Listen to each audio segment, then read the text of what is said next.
Hello everyone, welcome to fact पेनिमेंट।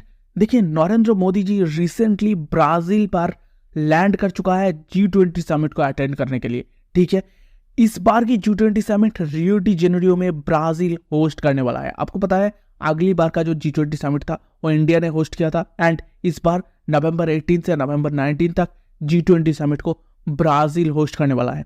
सिर्फ नरेंद्र मोदी नहीं, Brazil पर सी जिनपिंग, जो बाइडेन, आपको पता है Joe Biden recently drop out करने वाला है।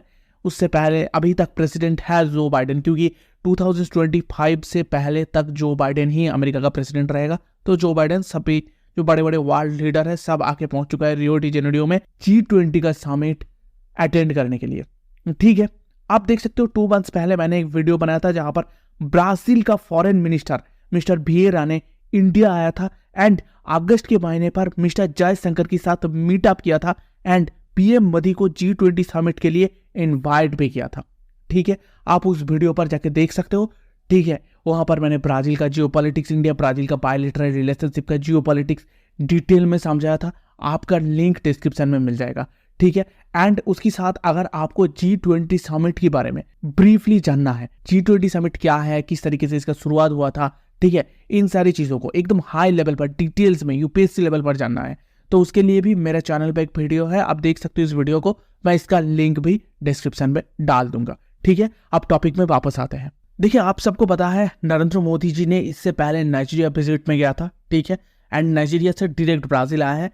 एंड आपको पता है नाइजीरिया पर जाने की बात, नरेंद्र मोदी जी को G-CON अवार्ड में बहुत बड़ी सम्मानित किया गया, एंड ये बहुत बड़ी बात है इंडियंस के लिए। जो इंडियन लीडर को एक ऐसा अवार्ड मिला है 1969 पर क्वीन एलिजाबेथ को मिला था ये अवार्ड, उसके बाद नरेंद्र मोदी जी को मिला है। एंड उसके साथ नाइजीरिया के साथ ऑयल ट्रेडिंग के बारे में भी काफ़ी सारी बातचीत हुआ है, एंड ये बहुत बड़ी एक जियोपॉलिटिकल प्रॉफिट है इंडिया के लिए।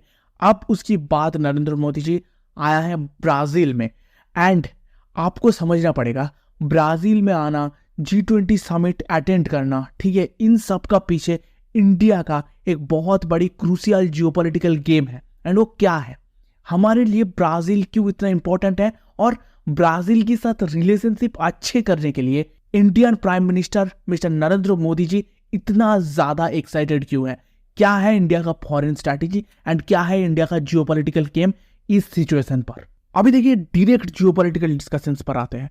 ठीक है, पहले तो बात है नरेंद्र मोदी जी ब्राज़ील जाने के बाद एक खतरनाक स्पीच दिया, एंड वहां पर इंडियन डिप्लोमेटिक रिलेशनशिप को रिप्रेजेंट करते हुए नरेंद्र मोदी जी यहां पर एक बात बोला, 1 अर्थ 1 फैमिली, मतलब इंडिया सबकी साथ मिलके सबको अपना फैमिली यानी परिवार बना के आगे बढ़ना चाहते हैं। ठीक है, ह्यूमैनिटी ही हमारी परिवार है।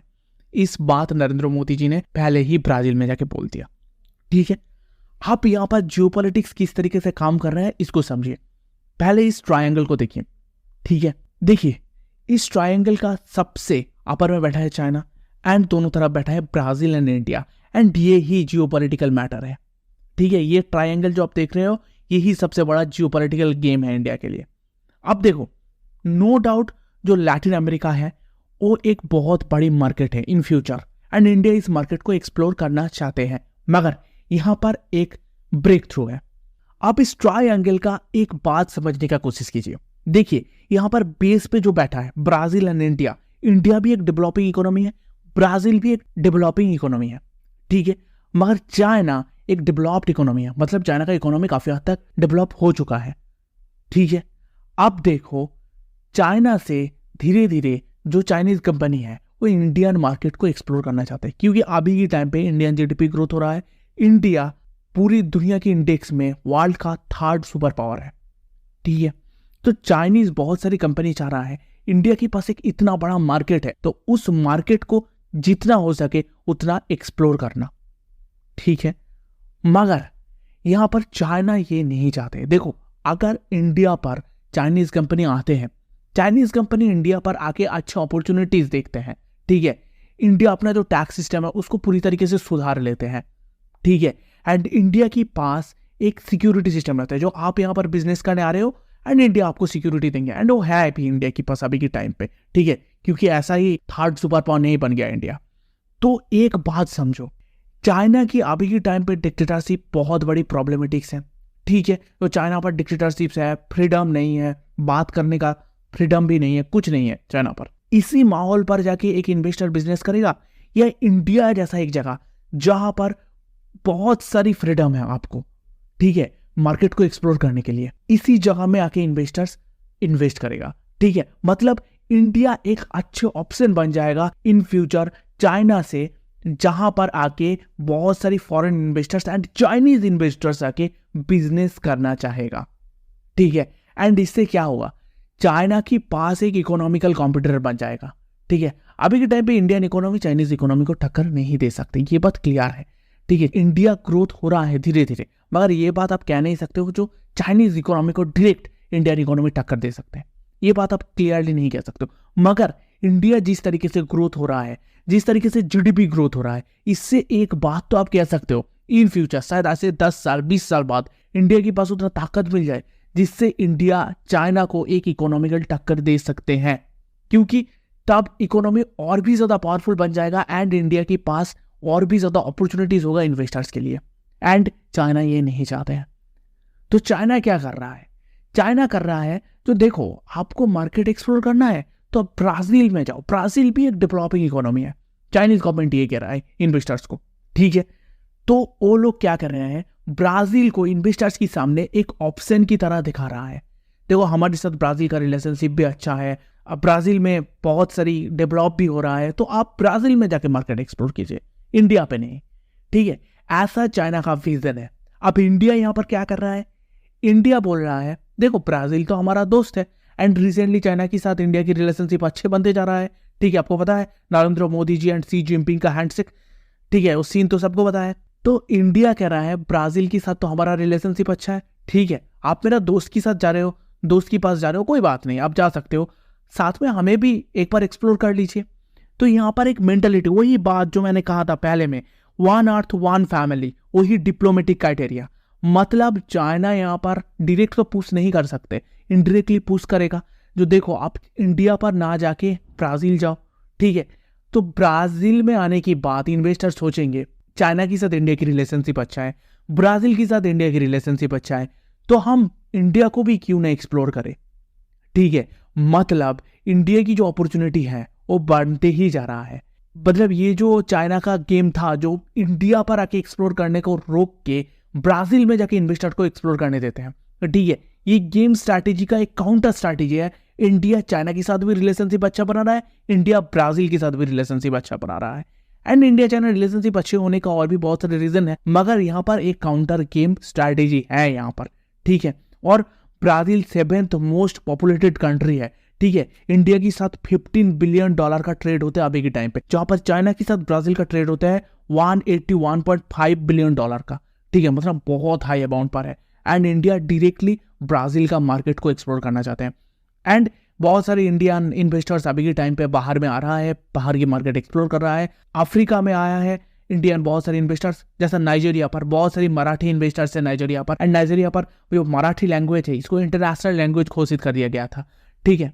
तो बात अलग है, वो बात अलग है जो धीरे धीरे इंडियन इन्वेस्टर्स बाहर आना चाहते हैं, तो इंडिया भी अपने इन्वेस्टर्स को ब्राजील का मार्केट एक्सप्लोर करने का एक जगह देना चाहते हैं, ठीक है। अब देखिए यहाँ पर आपको शायद ये जो जियोपॉलिटिकल ट्रायंगल मैंने यहाँ पर बनाया था रिप्रेजेंट किया, इसको समझ में आ चुका है, ठीक है। साथ में और एक बात समझिए, देखो ये तो कॉन्टिनेंट को देखियो, south America continent, north America continent, ठीक है। अगर आप नॉर्थ अमेरिका कॉन्टिनेंट पर देखेंगे तो यहाँ पर अमेरिका तो हमारी एक अच्छी एलाई है अभी के टाइम पे, डोनाल्ड ट्रंप आ चुका है, कुछ और ही रिलेशनशिप पे नया नया चीज़ें देखने के लिए मिलेगा, ठीक है, मज़ा बहुत आएगा जियोपॉलिटिक्स में। आप देखो यहाँ पर साउथ अमेरिका कॉन्टिनेंट जो लैटिन अमेरिका कहते हैं इसको, ठीक है, यहाँ पर ब्राज़ील एंड अर्जेंटीना दो बड़े बड़े कंट्री है, ठीक है। अर्जेंटीना के साथ भी इंडिया की रिलेशनशिप बहुत अच्छा है, ब्राज़ील के साथ तो है ही अच्छा, तो उसके साथ नॉर्मली बाकी जितना सारी कंट्री है, ठीक है, कोलंबिया, पेरू, चिली, बोलीविया, ठीक है, ये जो सारी कंट्री है इसके साथ भी इंडिया की रिलेशनशिप अच्छे ही बनते चले जाएगा, ठीक है, क्योंकि ये कॉन्टिनेंट का दो बड़े बड़ी कंट्री इंडिया की फ्रेंड है, तो बाकी कंट्री छोटी छोटी कंट्री ऐसे भी फ्रेंड बन जाएगा, ठीक है। एंड इन सारी कंट्रीज के ऊपर यूएसए का बहुत ज़्यादा इफेक्ट रहता है, मतलब बहुत ज़्यादा पावर रहता है, यूएसए का इन्फ्लुएंस रहता है, तो यूएसए का इन्फ्लुएंस भी है, तो ये सारी कंट्री भी इंडिया की दोस्त बनते जाएगा।